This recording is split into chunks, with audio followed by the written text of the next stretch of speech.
Alors, qu'est-ce que le BPO? Donc, ça vient d'un terme anglais qui s'appelle Business Process Outsourcing. Donc, mon anglais n'est pas top.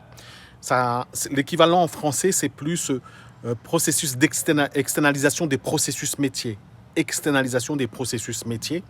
Donc, c'est des bouts de métiers qu'on a en Europe, en France, qu'on externalise dans des pays comme Bangladesh, Bangalore, Indonésie, Philippines, Bénin, Cameroun, Sénégal, île Maurice et en ce qui me concerne le pays dans lequel je réside en ce moment en tant que Français, Madagascar. Donc ça ne se fait pas n'importe comment, ça se prépare. Hein. C'est ce qu'on appellerait, je rouvre les guillemets, l'externalisation également. Et du coup, on a de plus en plus d'entreprises françaises qui nous confient des tâches depuis plusieurs années dans différents domaines d'ailleurs.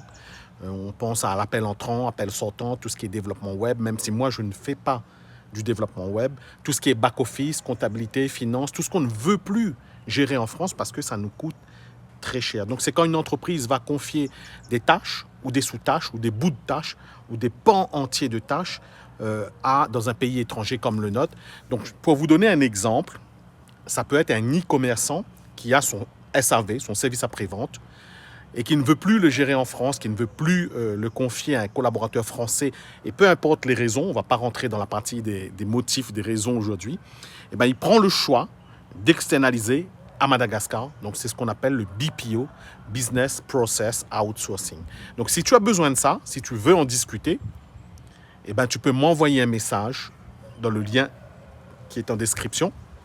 Si j'ai la réponse, je te donnerai une réponse.